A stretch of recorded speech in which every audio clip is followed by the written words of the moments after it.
Good morning to all, this is Ritu and welcome to study more knowledge. तो जो कल UP triple S C PET का exam हुआ था, उसका सेकंड शिफ्ट का हमने सॉल्यूशन किया था, जिसमें कि हमने 40 क्वेश्चंस को किया था। तो बाकी बचे हुए क्वेश्चंस आपको इस वीडियो में मिलेंगे। तो चलिए शुरू करते हैं। 40 तक कर लिया था हमने, 41 से देख लेते हैं। 41 में ये पैसेज दिया हुआ है। 41 से 45 क्वेश्चंस के जो आंसर हैं आपको पैसेज में मिलेंगे।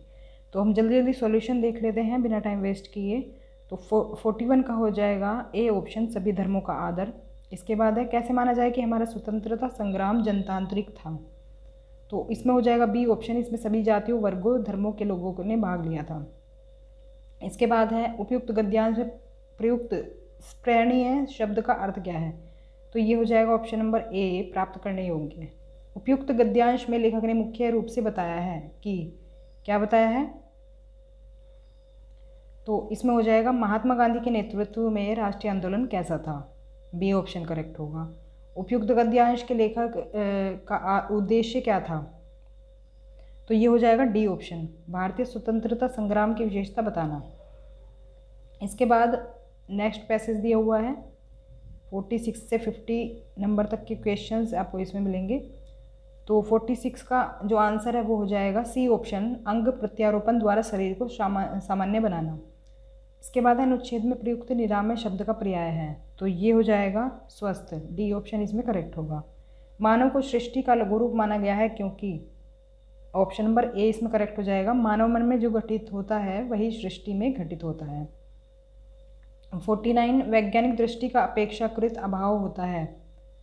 तो इसमें हो जाएगा ए ऑप्शन, साहित्यकार में। मानव शरीर को यंत्रवत कहा गया है क्योंकि सी ऑप्शन इसमें करेक्ट होगा। अवयव रूपी पुर्जों के विकृत होने से शरीर यंत्रवत निष्क्रिय हो जाता है। फिर है आगे बढ़ेंगे। अब देखो ये आपके डीआई के क्वेश्चन दिए हुए हैं। तो देखो, आपको अगर वीडियो पसंद आती है लाइक और शेयर ज़रूर कर देना और चैनल को सब्सक्राइब कर लेना अगर नहीं किया है तो, आगे और इन्फॉर्मेटिव वीडियोस पाने के लिए। तो क्योंकि सब लोग देख लेते हैं और सब्सक्राइब कोई नहीं करता है। तो 51 का आंसर देख लेते हैं।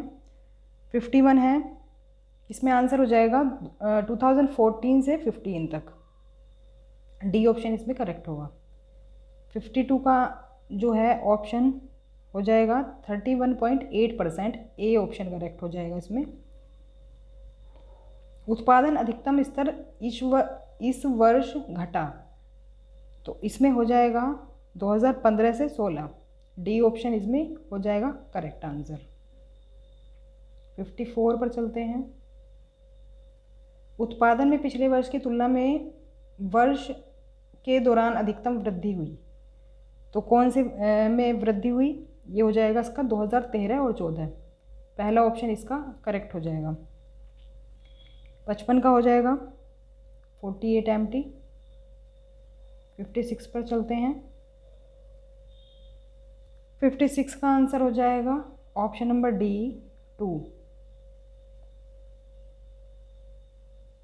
57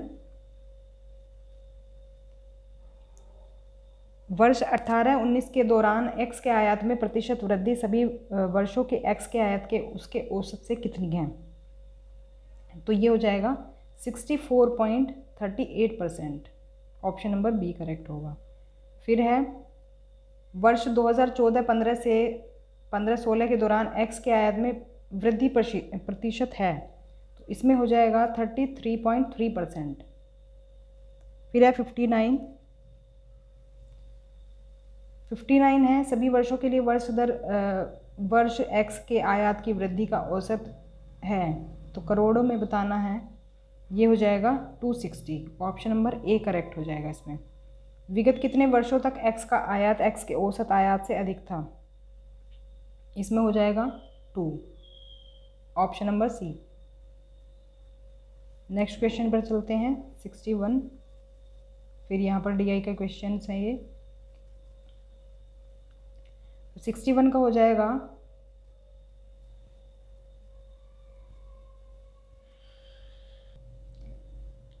28.3, आंसर हो जाएगा इसका बी ऑप्शन।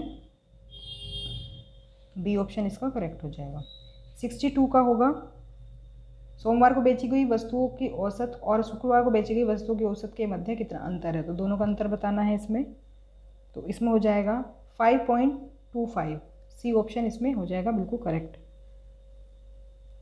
फिर है 63, मंगलवार को ए द्वारा बेची गई वस्तु तथा शनिवार को सी द्वारा बेची गई वस्तु का अनुपात क्या था, तो इसमें हो जाएगा 7:9। सोमवार को डी द्वारा बेची गई वस्तु शनिवार को सी द्वारा बेची गई वस्तु का कितना प्रतिशत थी, तो ये हो जाएगा 44.44%। बी सी डी द्वारा क्रमशः सोमवार मंगलवार तथा शनिवार को भेजी गई वस्तुओं का औसत क्या है, तो ये 65 का हो जाएगा 44.33%। सॉरी परसेंट नहीं है इसमें, औसत पूछा गया है। इसके बाद है तो काफ़ी डीआई के क्वेश्चंस इसमें पूछे गए हैं। 66 इसमें पूछा है 2016-17 के मध्य इनमें से किस फसल के उत्पादन में पिछले वर्ष की तुलना में गिरावट दर्ज की गई, तो ये हो जाएगा चावल। फिर है आलू का उत्पादन 2015-16 में 2010-11 का अंदाजन कितना गुना है, तो ये हो जाएगा 1.90। बी ऑप्शन हो जाएगा इसमें करेक्ट आंसर। 68 क्वेश्चन, गेहूं उत्पादन में किस वर्ष के दौरान गिरावट दिखाई दी, तो ये हो जाएगा 2013-14।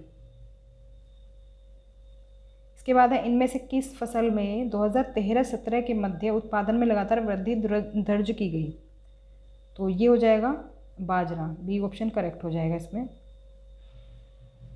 तो अभी तक जिसने सब्सक्राइब नहीं किया है वो कर दें, क्योंकि इसमें इस काम में बहुत मेहनत लगती है। आंसर की के ये आंसर से ढूंढना क्वेश्चंस के बहुत ज़्यादा मेहनत लगती है इसमें देखो 70 वाले में हो जाएगा D option 293.86 ton. Next question देख लेते हैं, ये था 71 पर चलते हैं। भारतीय इतिहास में धन्वंतरी कौन थे, तो ये हो जाएगा चंद्रगुप्त विक्रमादित्य की सभा को सुशोभित करने वाले प्रसिद्ध चिकित्सक। डी ऑप्शन इसमें करेक्ट होगा। नेक्स्ट क्वेश्चन है निम्नलिखित किस क्रम में भारत आए, तो ये देखो जो विदेशी यात्री भारत आए उनका क्रम हमसे पूछा गया है, तो इसमें हो जाएगा दूसरा, तीसरा और पहला, फाहियान, वेमसंग और टॉमस रो, तो सी ऑप्शन इसमें करेक्ट होगा। इसके बाद है सिराजुद्दौला किस युद्ध में अंग्रेजों से पराजित हुआ, तो ये हो जाएगा प्लासी का युद्ध। इनमें से कौन हड़प्पा नीति का कट्टर समर्थक था, तो ये हो जाएगा लॉर्ड डलहौजी। 75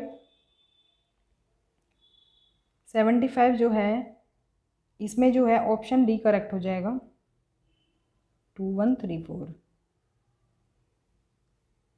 मैगस्थनीज भारत के विवरण वाली इंडिका के लेखक थे, सॉरी मौर्यकालीन भारत के विवरण वाली इंडिका के लेखक थे, कौन थे, मैगस्थनीज थे, ऑप्शन नंबर ए करेक्ट हो जाएगा। साइमन कमीशन का भारत आने का वो पूछा है ईयर, तो 1928 हो जाएगा।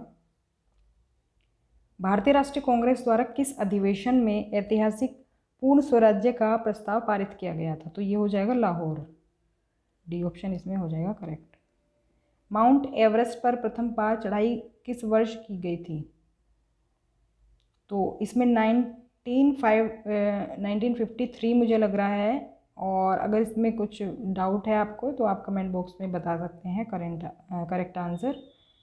80 है निम्न में से किसने महात्मा गांधी के खिलाफत आंदोलन से जुड़ने का विरोध किया, तो ये हो जाएगा मोहम्मद अली जिन्ना। इनमें से कौन सा क्रांतिकारी संगठन काकोरी षड्यंत्र केस में शामिल था, ये हो जाएगा हिंदुस्तान रिपब्लिकन एसोसिएशन। नागार्जुन सागर बांध किस नदी पर बना है, तो ये बना है कृष्णा नदी पर। 83 क्वेश्चन, भरतपुर में स्थित पक्षी अभ्यारण्य राष्ट्रीय उद्यान का नाम है, तो ये हो जाएगा केवलादेव घाना राष्ट्रीय उद्यान। भिलाई इस्पात संयंत्र के लौह अयस्क का स्रोत है, तो ये हो जाएगा दल्ली राजहरा। अब इसमें देखो दर्रे दिए हुए हैं एक तरफ और एक तरफ स्टेट दिए हुए हैं कि कौन सा दर्रा कौन से स्टेट में नहीं है। तो देखो एक तो ये हमारा सेकंड और एक थर्ड, ये सुमेलित नहीं है, ये इसका उत्तर प्रदेश गलत हो जाएगा, और तीसरे का भी ये हिमाचल प्रदेश में नहीं है, ये हो जाएंगे उत्तराखंड में है ये। तो दूसरा और तीसरा हो जाएगा हमारा, सही नहीं पूछा है ना, तो दूसरा और तीसरा करेक्ट हो जाएगा इसमें आंसर। इसके बाद है भारत में श्वेत क्रांति के जनक के रूप में कौन जाना जाता है, तो ये हो जाएंगे Verghese Kurien, option number D. किसके बढ़ने के फलस्वरूप निजी निवेश में वृद्धि की अधिक संभावना होगी, तो ये सी ऑप्शन इसमें करेक्ट हो जाएगा, नई पूंजी पर अनुमानित प्राप्ति। भारत की राष्ट्रीय आय का आकलन करने वाली संस्था है, तो ये हो जाएगी केंद्रीय सांख्यिकी संगठन। सेवा क्षेत्र का दूसरा नाम क्या है, तो ये हो जाएगा तृतीय क्षेत्र। प्राथमिक क्षेत्र जो है कृषि है, द्वितीय क्षेत्र मैन्युफैक्चरिंग हो, और तृतीय जो है वो है सेवा क्षेत्र, सर्विस सेक्टर। 90 है भारत में आर्थिक सुधार 1991 के दौरान प्रधानमंत्री कौन थे, तो ये थे पीवी नरसिम्हा राव।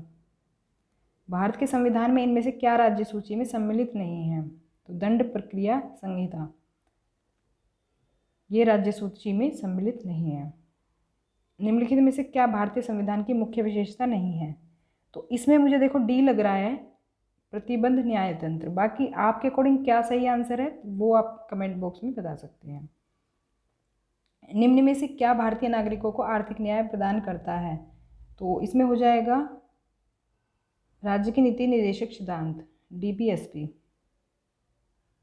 भारतीय संविधान का कौन सा अनुच्छेद राज्य सरकार को ग्राम पंचायतों के आयोजन के लिए निर्देशित करता है, तो ये हो जाएगा आर्टिकल 40, ऑप्शन नंबर डी। त्रिस्तरीय पंचायती राज व्यवस्था का विचार किसने दिया था, तो ये दिया था बलवंत राय मेहता कमेटी ने, ऑप्शन नंबर 1।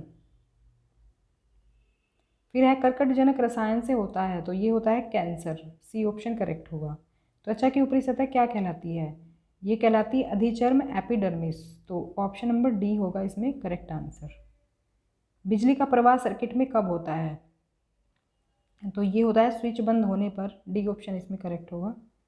प्रतिरोध की एसआई इकाई क्या है, तो ये है ओम, डी ऑप्शन हो जाएगा इसमें करेक्ट। नींबू का खट्टा स्वाद इनमें से किसकी उपस्थिति के कारण होता है, ये होता है साइट्रिक अम्ल के कारण। तो ये थे हमारे क्वेश्चंस यूपी SSC पैट के सेकंड शिफ्ट के। अगर वीडियो पसंद आया तो लाइक शेयर ज़रूर कर दें और चैनल को सब्सक्राइब कर लें अगर नहीं किया है सो। तो मिलते हैं नेक्स्ट वीडियो में। Thanks for watching.